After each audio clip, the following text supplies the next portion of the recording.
Yuk kita melanjutkan ngobrol sehat, masih dalam serial reproduksi, dalam serial fertilitas, menyambung tayangan yang lalu mengenai promil. Nah ya, dalam tayangan yang lalu kita berbincang-bincang mengenai promil yang alami ya, tentunya serba-serbi program hamil tapi yang alami. Kali ini kita melanjutkan promil yang menggunakan teknologi berbantu, atau pernah kita dengar istilah TRB, teknologi reproduksi berbantu. Nah, para sahabat sehat, seperti kita bahas yang lalu, bahwa promil program hamil itu adalah serangkaian upaya perencanaan bagi pasutri, pasangan suami istri, untuk apa? Untuk mempunyai peluang hamil yang sehat ya.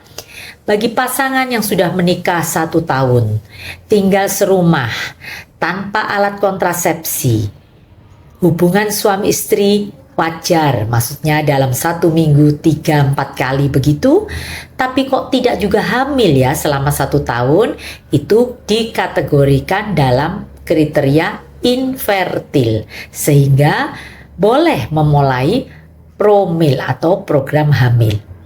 Nah, yang lalu sudah kita bahas kan, program hamil yang alami meliputi tentunya pola hidup sehat ya, perubahan gaya hidup. Tidak boleh mungkin merokok, tidak boleh minum minuman keras, pola diet yang bagus, gizi seimbang, ya. Kemudian apalagi olahraga, menata laksanai atau manajemen stres ya, karena stres pun akan mempengaruhi kesuburan seseorang. Itu termasuk di dalam pola hidup sehat. Kemudian ke dokter juga kan ya, mulai dari apa? Anamnesa, ditanya-tanya. Kemudian pemeriksaan, baik pemeriksaan fisik maupun laboratorium, pemeriksaan USG, bahkan mungkin ada pemeriksaan lebih lanjut lagi HSG. Banyak kan sudah kita bahas yang lalu. Nah, dokter juga sudah menyarankan bagaimana atau kapan jadwal hubungan suami istri yang baik supaya bisa cepat hamil. Dalam tayangan yang lalu sudah saya berikan 7 tips dan trik agar cepat hamil juga.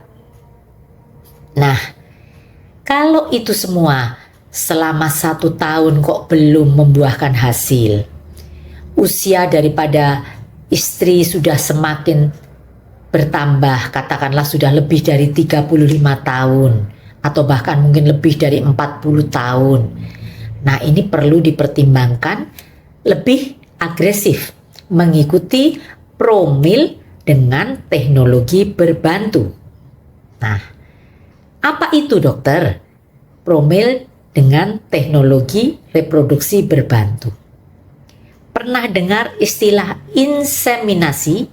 Insem begitu? Nah, itu adalah salah satunya. IUI, insemination uterine apa? Intrauterine insemination ya. IUI itu singkatan intrauterine insemination atau INSEM. Kalau bahasa sederhana kita sering dengar istilah INSEM. Artinya sperma suami itu dilakukan semacam pencucian ya, washing sperma begitu, kemudian dimasukkan ke dalam rahim istri dengan selang khusus ya, kateter khusus gitu ya, ada alatnya khusus ya. Saya nggak bisa jelaskan, jangan dibayangkan kalau saya ngomong kateter tuh mohon maaf selang kencing ya, bukan ya. Ini ada selang khusus untuk memasukkan sperma yang sudah dicuci, yang sudah dipilih yang bagus itu tadi, istilahnya bukan dipilih, beda lagi nanti kalau bayi tabung. Ini kita masih ngomong IUI ya.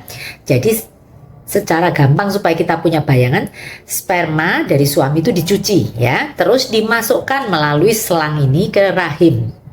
Harapannya tetap terjadi pembuahan alami ya, karena kalau dimasukkan ke rahim nanti spermanya kan bisa bergerak ketemu dengan sel telur di saluran tuba dan terjadi pembuahan alami dan akhirnya terjadi kehamilan alami. Itu IUI. Hanya bedanya masukkan spermanya itu dengan melalui selang khusus kateter. bukan melalui hubungan suami istri. Paham ya? Kalau yang promil alami kan tetap melalui hubungan suami istri. Ini sperma dicuci, dimasukkan ke rahim, tapi pembuahannya tetap alami. Nah, kalau sudah insem berkali-kali, katakanlah dokter saya sudah insem itu sampai 5 kali kok juga gagal. Nah, perlu diselidiki juga kan, salurannya itu buntu nggak? Tempat untuk terjadinya pembuahan itu memungkinkan tidak?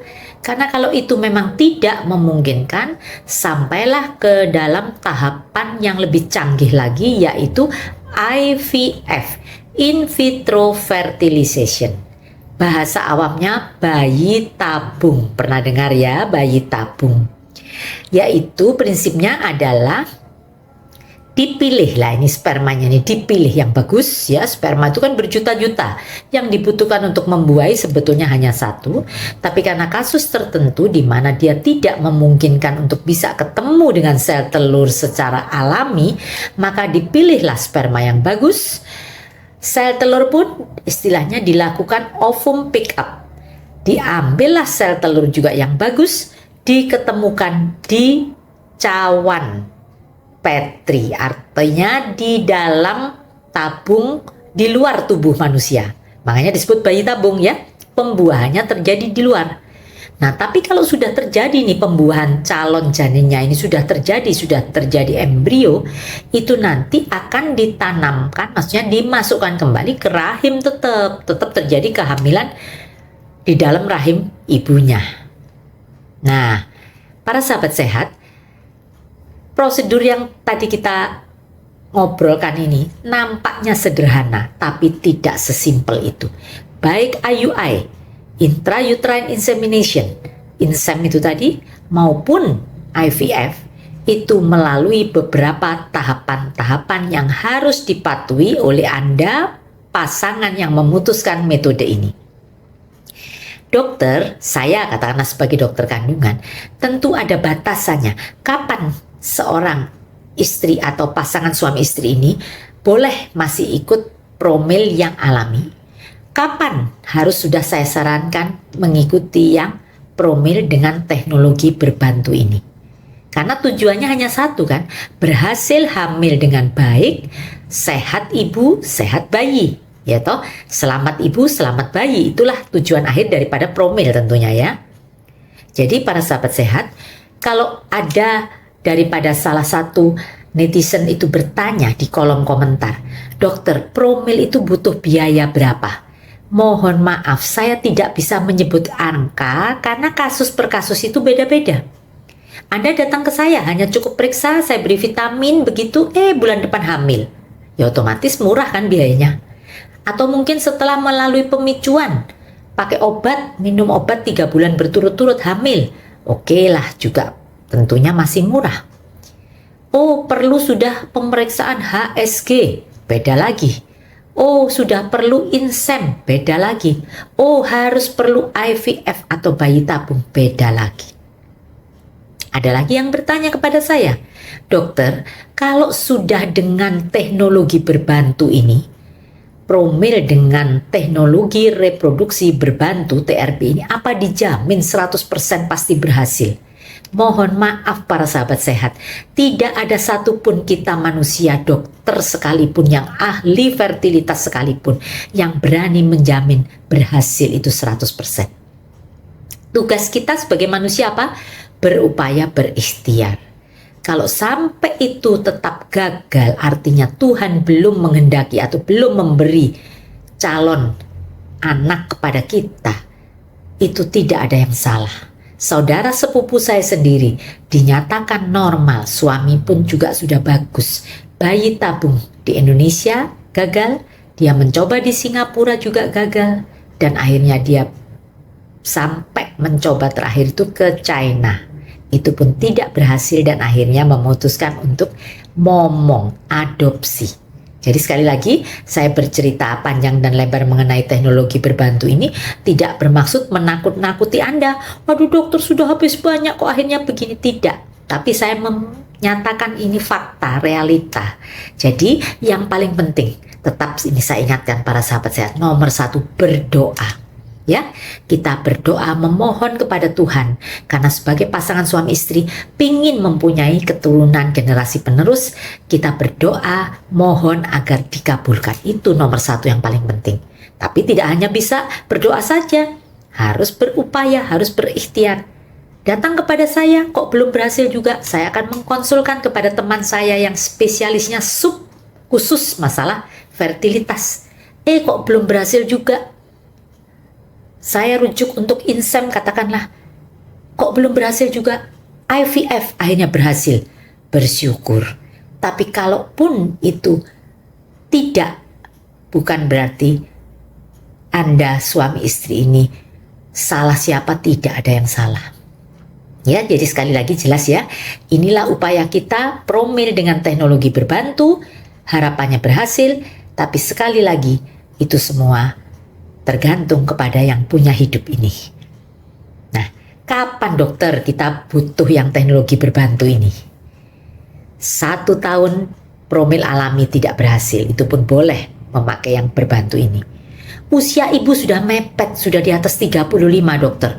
Oke, jadi tidak usah menunggu sampai umurnya 40 baru mengikuti yang teknologi berbantu. Ya, atau mempunyai kasus yang sungguh berat, kedua salurannya buntu katakanlah, tidak memungkinkan terjadinya pembuahan, jadi harus IVF, silahkan. Atau kondisi spermanya yang sangat-sangat minim, jadi harus dipilih yang betul-betul bagus, silahkan. Jadi intinya dokter akan memilihkan, menganjurkan kapan waktunya untuk teknologi berbantu. Oke, saya rasa cukup jelas. Sekali lagi, ayo tetap semangat bagi para pejuang garis 2. Kita berupaya, Tuhan yang menentukan. Salam sehat.